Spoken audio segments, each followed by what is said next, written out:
have a much nicer facility now where, you know, it's bright. There's a lot of sunlight that comes in the animal areas, so they get sunshine, and they get through our volunteer program. The dogs get walked 2 or 3 times a day, which really helps their socialization and helps them adapt to being kenneled for several days or weeks, as the case may be. We have people who come and socialize the cats to keep them used to being around people. I think the Humane Society found a place in my heart when I was 19. I'm gonna cry. I can't do that. When I was 19 years old, I found my first cat in a garbage bin. You know, a great big bin outside an apartment building. And I never wanted that to happen to another cat. Well, I think it's a worthwhile thing for the community, but mainly for the animals, because this is a very stressful period for them. To be able to comfort them, to walk the dogs, or to brush the cats and give them some social feedback, it helps them adapt. And it's just a lot of make you feel good. I just enjoy the interaction with the animals because you get so much feedback from the animals. I enjoy the staff that we have here. You know, they treat the volunteers as part of the staff or part of the organization itself. And to be able to help these animals get a forever home is what it's all about. Any kind of attention you give the animals, I get a sense that they're so grateful. They're grateful for, you know, a tidy cage and a nice pet and fresh water and a comb, you know, when they get their fur brushed out. I think they're very grateful for anything that comes their way. My mom came home one night and said, I was driving by the Humane Society and they had a sign that said they're gonna have a critter camp at the Humane Society. So I thought, cool, I would want to do that.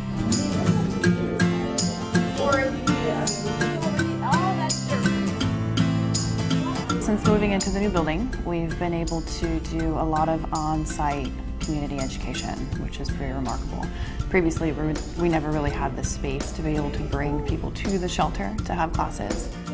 The Little Critters program so far has been our most popular.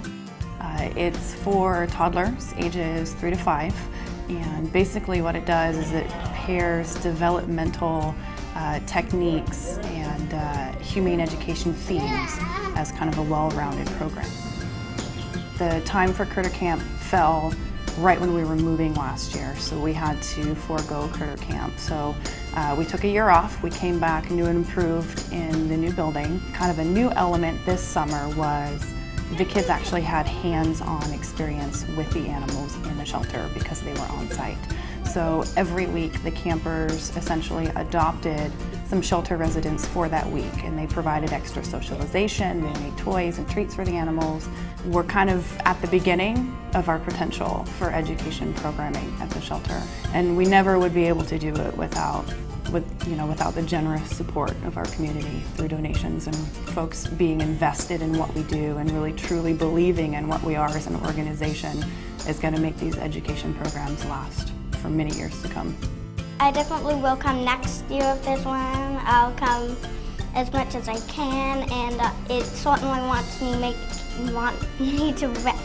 me want to volunteer more when I'm 15 and come.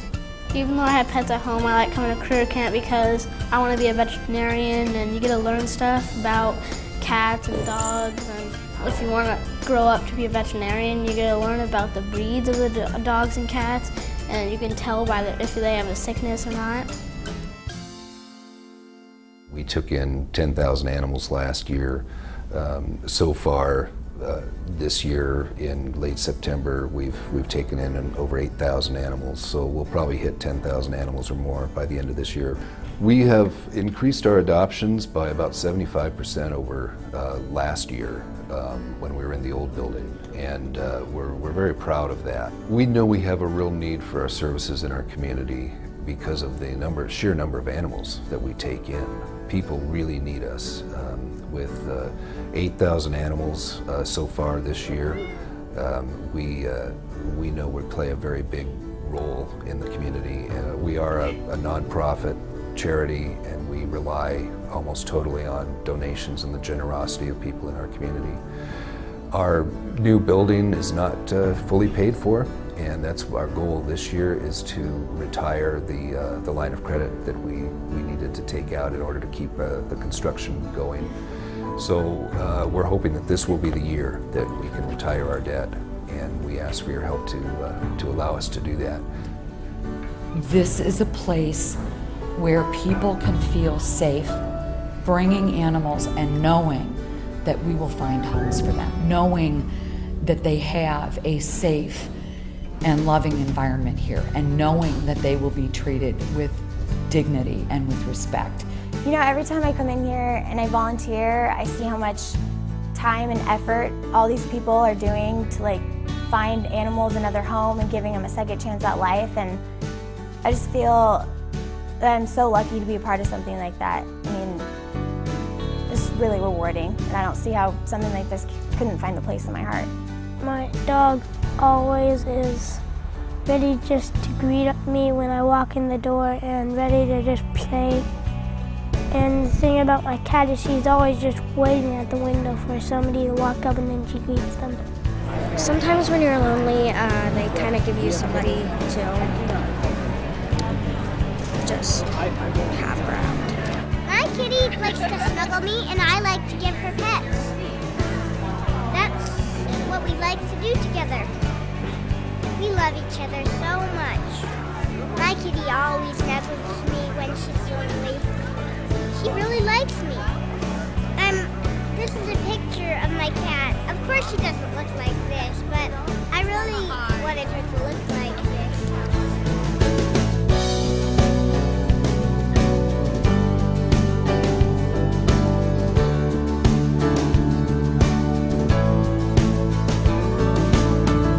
The Humane Society found a place in my heart. We know we play a very big role in the community. We never would be able to do it without the generous support of our community. They have a safe and loving environment here. I'm so lucky to be a part of something like that.